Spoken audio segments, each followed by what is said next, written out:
Hello folks, and welcome once again to the Ranch of Rivershine, a horse simulation game, where today we are riding into town to compete in an advanced race in, I believe, the Rocky Mountains. Now, I have never done this race before, but we are going to take our best racing horse, Wispy Butter, with us to see what she can do, see if she can show off her skills. Come here, girl.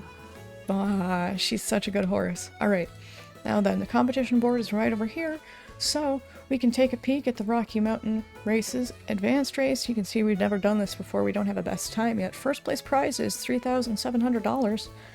We'll see what we can do here. Alright, if we can load on in here, and oh, I can already see this first hurdle is really a tall jump, so let's see what we can do here. Oop. And over onto the next hurdle, right? So we're going up the mountain, it looks like. Right? Gotta be careful not to miss these jumps. You gotta... oh, hold on. You gotta jump them with the exact right timing and at a good angle as well. Alright, there we go. And I usually try to slow down for those jumps because they can be really tough to make. There we go. And another one right over here that we're gonna have to be careful with our angle on. Oh, hold on. That one surprised me a bit. And so did this one, kinda. Alrighty, back at a gallop. And over the bridge, it looks like. Next is where we're going. Alright, and I really need to stop galloping for a minute to get some stamina. Oh my goodness. Oh, we're going all around here, it looks like. But I'm giving stamina back to Wispy Butter, letting her regenerate her... oh, we missed a jump. That's not good. But letting her regenerate her stamina a little bit. Alright, so we do just go in a circle there. And we might be a bit behind now on time due to missing that jump, so we've got to be really careful here. Right? See if we can go as fast as possible across this next part of the race. Take as many little shortcuts as we can. And it looks like we're almost... ooh, hold on, where's this next... right over here. Okay, I see. It looks like we're almost done. There's only, what, 4 more jumps before we complete the race, so... yeah, I see the finish line right over there. And back to a gallop, and let's see, did we get first? We did, just barely, by 4 seconds. A 4-second margin. That's excellent. That is awesome. So we beat the race, got first place, got a big cash prize as well. Yep, $3,725 plus a $750 daily bonus for winning that race for the first time today. And we're gonna go ahead and talk to Madeline, who was our quest giver, who wanted us to win that race, and is gonna give us an extra cash prize, I believe.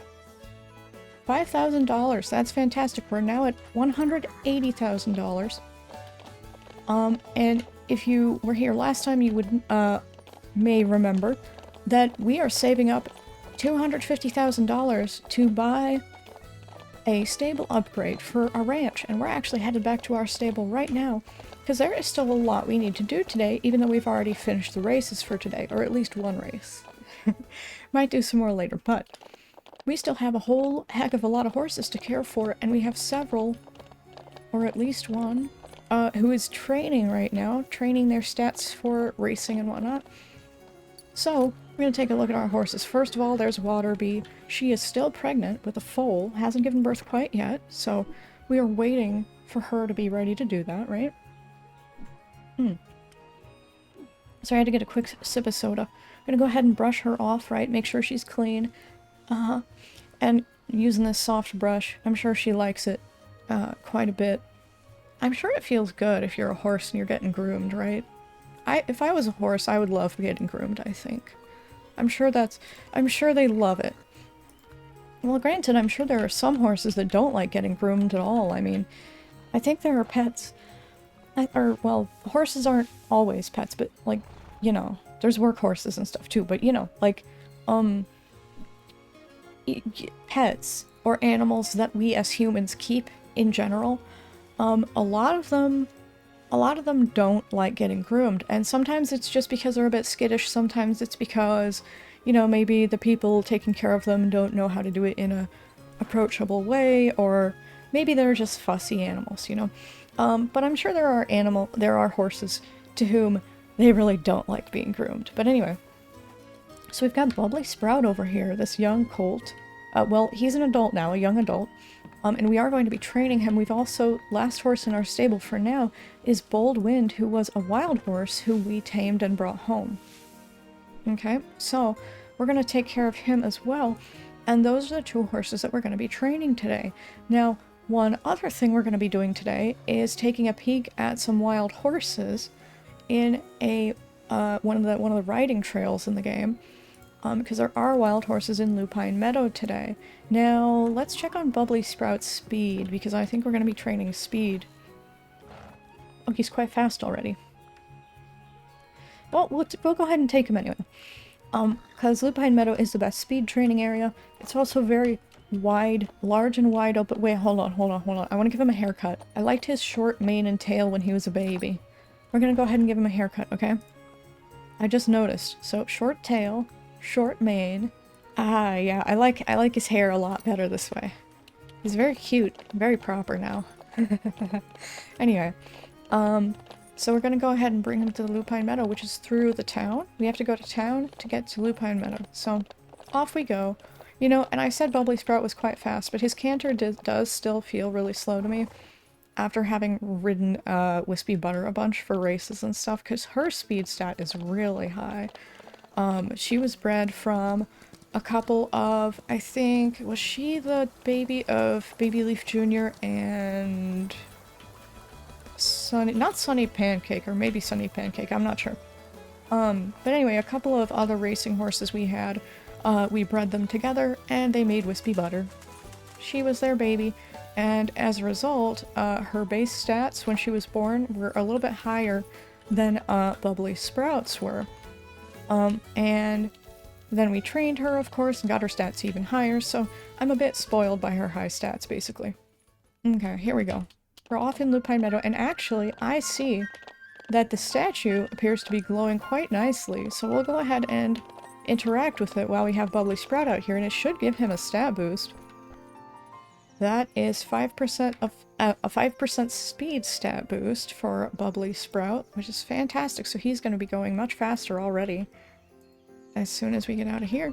Alright, now there are wild horses here, like I said, so let's check. They're in the north side of the zone. We start on the south side here. Okay. Actually, let me check the map again, because we have found one scavenger hunt chest in this zone, but there's at least, well, exactly 2 more that we haven't found yet, so we'll keep an eye out for those while we're going to see the wild horses, how about? Because we can find some tack items with which to dress up our horses if we grab those. So we'll have to keep an eagle eye out for them, right? Mm-hmm.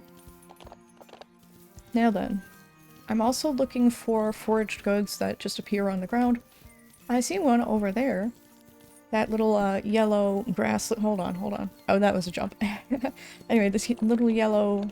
I guess it doesn't look that much like grass once you get close, but this is oats, which you can use to feed your horses. It's quite effective as feed. Alright. And we're just going to keep heading north from here. This is the shop of the gardening NPC right here. Or maybe this is her house. She has a house? No, yeah, this is the shop. Hold on. If we look, there's a sign here. Fresh market. There you go. And there's a couple of pieces of straw here that we'll grab. See? Oh, is the NPC out? I just heard a door open. Oh, there she is. There she is. She's right over there. Neat. Okay. I don't think we need to buy anything right now, otherwise I would go say hi. Let's see. Now then, back forward. Well, back forward? Back we go to moving forward. Picking up these oats, I guess. And then, we'll, continue on the path toward the wild horses. Now, we haven't gotten a glimpse of them yet, but we should be coming up on them... Wait, let me check my map again. Yeah, so they're up in this... Yeah, okay. So they're up in the northeast corner, or northwest corner, rather. We'll go around this way. Oh, I see orchard grass over there, but I'm excited to see these wild horses, so we're not going to stop for it. Orchard grass is also one of those really common things that isn't worth very much. So, like, out of the things that I could stop and pick up, it's, like, one of the least valuable, right? Okay. Let's see... We should start seeing them, I think, once we turn this corner. Not over there, but over here. Ah, yes, there they are. There they are. Okay. Let's see if there's any really nice looking... Ooh, I see some with white socks over there as well. That one's really cute with the white socks. Oh, this one has, like, 1 white sock and 1 small white sock. That's really pretty. These are some pretty coat colors that they have. Ooh, this one's nice. Oh, hold on. Hold on. I like this one. I like this one. We're gonna herd this one down to the wild horse pen. How about? And once we get there, we'll take a peek at it, see what gender it is, see what its coat type is and all of that, see what its stats are like, right? And we'll see if we can bring this one home. I'm actually not entirely sure if we have room in our stable now that I think about it. I'm not sure that we made room. I really hope we have room for a wild horse. I guess we'll check. We'll check once we get this one in the pen. I don't think it'll let me try to adopt it if we don't have room. Okay, so here we go. We got it right here. Hello. You are named Strong Thunder, okay? You are a mare, okay? So she's a female. A bay coat, okay, okay. And beginner in all stats. Now if I try to adopt her, dang, okay. We don't have a stall in our stable available for a wild horse. Now I'm so sad. Oh, man. She's so pretty, too. Ah, that was my mistake. Sorry about that, guys. But that just means we'll have to continue our training with Bubbly Sprout. And then we'll, come back home, and I don't remember the name of the wild horse that we already have in our stable. But we'll be training him as well. How about? Alright? And unfortunately, we can't make room in our stable and then come back later today, because once we leave the zone, the wild horses will run away. Ah, no! That's alright. There's plenty more opportunities for us to tame and adopt wild horses, right? Okay. So, in that case, let us resume the hunt for scavenger hunt boxes, scavenger hunt treasure chests. How about that? That's what we'll do. Wait, hold on, I have an idea. I bet I know where there's a chest. I bet I know where there's one. This hedge maze over here. There's gotta be one in here, right? There's gotta be one in this hedge maze. Because I didn't realize you could actually go inside here. Up until the hedge maze race that we participated in semi-recently. So let's go ahead and take a look in here. Okay, this is a dead end. That makes sense. Oh, hold on. Let me just turn a little bit. That was a bit too narrow of a space for Bubbly Sprout, I think. Alright. And I knew that was a dead end because I already did the hedge maze race, and I think we had to not turn left there. But this might also be a dead end. I don't recall. I do remember we turned... Alright, okay, so I do remember we turned to the right first, though. Okay. Here we go. And let's see, that's right there. Okay, and right here. Okay. We also got a point of flexibility from doing all of these turns in this hedge maze, which is kind of nice. Okay, dead end right there. We'll go left here, which I know is another dead end. I think. I thought it was. Huh. Well, this is a dead end right over here, so... Dang it. Alright, I wasn't sure if we'd be able to make that turn while trotting. Oh, I hope we don't get lost in here. Hope we don't get lost in here. I don't think we will, but... Wait, there's totally something in here. Oh. There's a fountain. There appears to be a water fountain in there. In the middle of the hedge maze. Hold on, let's see if we can get in there. Let's see if we can get in there. How do we get in? Is this a dead end up here, or is this how we get in? This appears to be how we get in. And is there, aha! I knew it! There's a treasure chest in here. Okay, so first of all, let's pick up this apple, and then appreciate how beautiful this fountain is. Oh, the water's bugging out a little bit. Well, not really. Anyway, okay. We found a treasure chest. Oh, fantastic! We found a green tailboat in there. Wait, is there another apple? Oh, yes, there is. Fantastic, again. But anyway, wait, where did you go? Bubbly Sprout, where did you go? Don't run away. It's a hedge maze, you'll get lost. But anyway, yeah, so we found the second treasure chest that is in this area. And a green tailbow will go very well on Wispy Butter's clothing wardrobe thingy. Horses don't have wardrobes, silly. You know what I mean. On her tech set, I guess? But yeah, so we're gonna get on out of here if we can. If we can find our way out. Wait. Over this way, I think. Yeah. So over this way. We'll, I think find the exit if we go this way, and then over here, and then maybe to the left after that. Okay. Yeah, because that's... Okay, here we go. Here's the exit. Fantastic. Okay.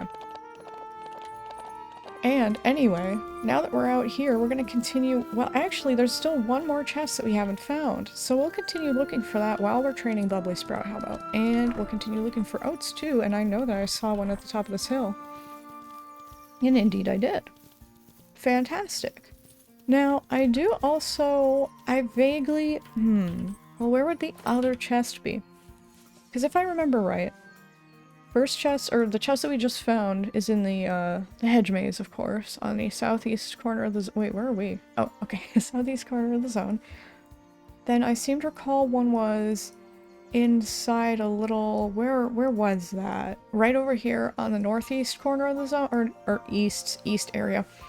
There's a little, like, gazebo-looking thingy, and there was one in there, I'm pretty sure. Oop. Hold on, I want to feed a treat to Bubbly Sprout real quick. So we're going to give him a pumpkin to restore some of his stamina. Okay. And then we're going to head out west, or maybe north, because we've already been to the west end of this zone today. So we'll just circle around, like, counterclockwise, how about, through the zone. Because again, we're coming up slowly on a little gazebo thing, which is where I think the first chest that we found in a previous episode was. I think this is where it was. Which means that's 2 chests on the east side of the zone. They wouldn't put all the chests on the east side of the zone, would they? I mean, I guess there's really no reason for them not to. It's just... I don't know. I feel like the other chest has got to be somewhere else, right? To make it a tough hunt. To encourage you to explore, right? So, we're gonna head around the edge of the zone, I think, because there's often, like, chests, like, hidden around, like, in between trees and stuff. So let's see, I think we're at the northern end of the zone now, like, northeast-ish. Alright. I really want to go faster. So we can explore faster. Come on, Bubbly Sprout, you can do it! But let's see, so I don't see any chests in this area. And indeed, I think I've checked here before for a chest, and I didn't find one. Oh, okay. Ah!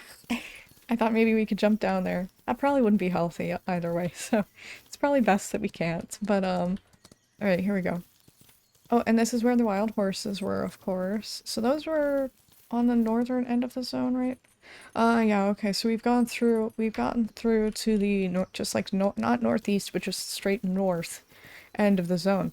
But I want to check out the northwest corner, because this feels like there's a lot of trees here and not a lot of anything else. So I wonder if there'd be a chest here. I wonder.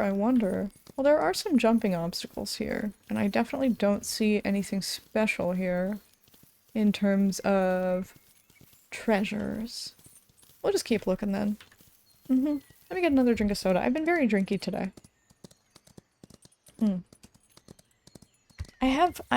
Well, it's not so much like an opinion, but I have a very, controversial, like, personal taste, I guess, with regard to sodas, because recently, went to McDonald's. I was out driving. Well, I wasn't driving, I have epilepsy, I can't drive, but, my mom was driving, and, we went and we got McDonald's, and I took a sip of soda, because, you know, we usually we get a Diet Coke. So I took a sip of it, and I'm like, hey, you didn't order Diet, right? She was like, no, yeah, I ordered Diet, because we always get a Diet Coke. And I was like, no, you didn't. No, this isn't Diet. This is full sugar. You know, like corn syrup and all that. And she was like, no. I was like, I heard you. You didn't say Diet. Look at the receipt. And sure enough, it was not a Diet Coke. It was a regular Coke.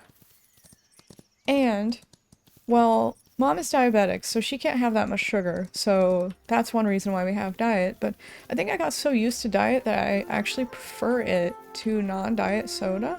At least with Coke and Pepsi, I greatly prefer Diet.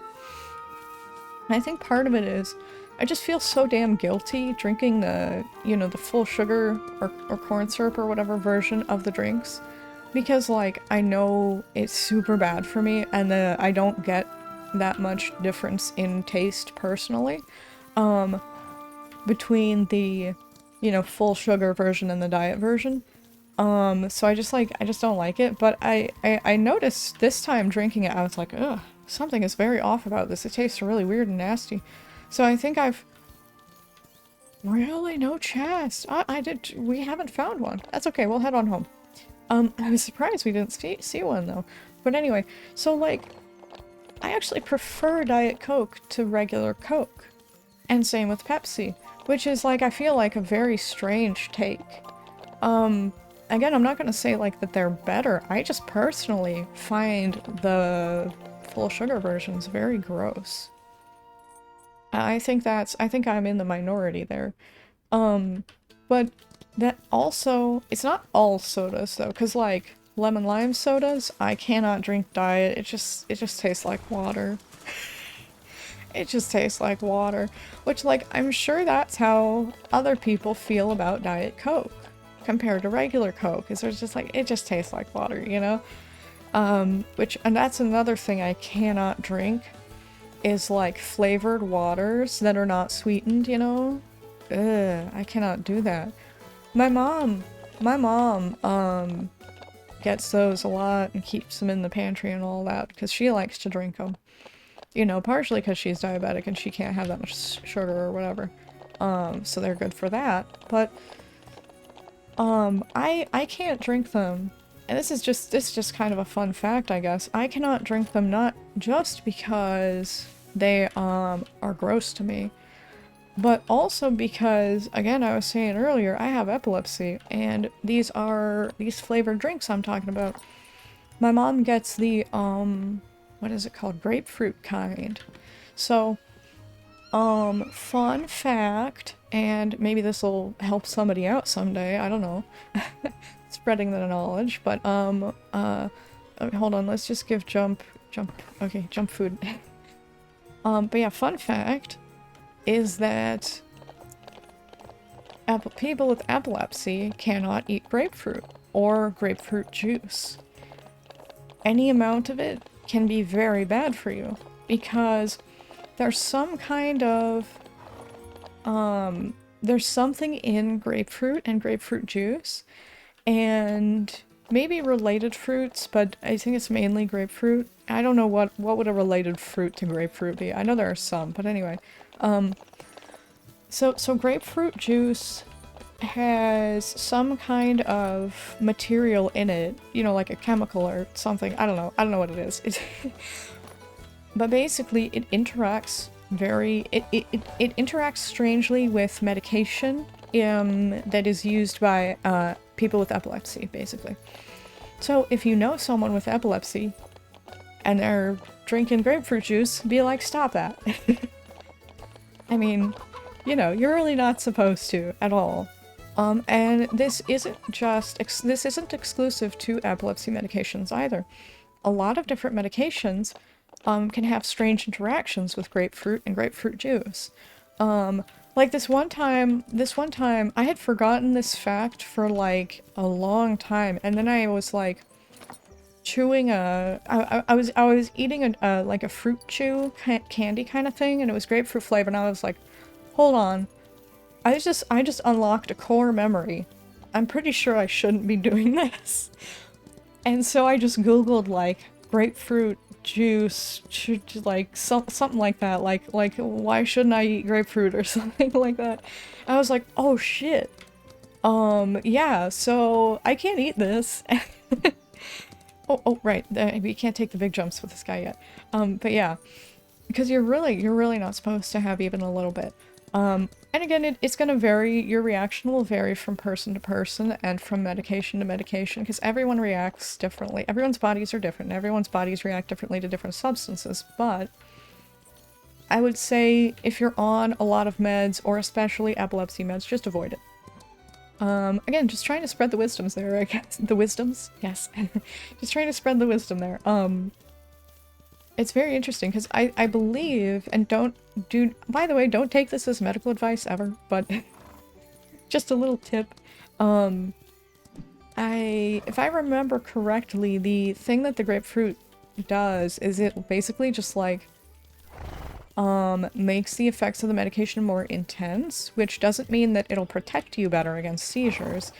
And it doesn't mean that it'll make the medication work better. It can, however, mean that you'll have more negative side effects, or that maybe you didn't experience negative side effects before and suddenly you will. I am guessing that this also means that it could even cause seizures in people with epilepsy. Again, don't take this as medical advice. And please feel free to do research if you like on how this works, what it means, etc. I just think it's neat little information, so I'm sharing what I know about it, or what I think I remember at least. But yeah, so, oh my god, I'm so drinky today. Hold on, I need more soda.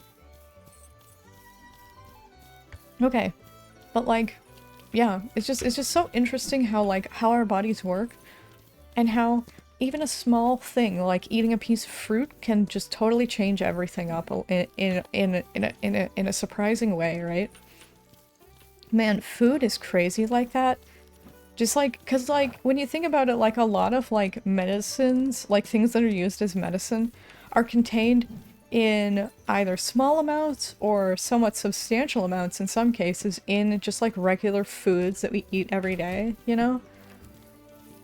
Like, I don't know, just for a very basic example, I take vitamin D supplements because, I have depression, and, especially during the winter, I don't get enough vitamin D to help regulate that, and, so I take supplements year-round for the vitamin D, but, let's feed you a pumpkin, Boldwind, but, like, vitamin D is something that is contained in, I think, like, it's contained in, like, a lot of fruits and vegetables, right? Or, is that true? Maybe I don't know what I'm talking about. But it is something that you absorb also through sunlight, I believe. Right? That's how it works. Now I'm starting to question everything. I've got that self-doubt going on today. Anyway, but yeah, just as an example, a lot of those vitamins and supplements that you take are probably even derived, you know, from regular fruits and vegetables or whatever other things you may consume, on a daily basis. They're just they may or may not have enough in them to provide the same benefit as like a pill or whatever.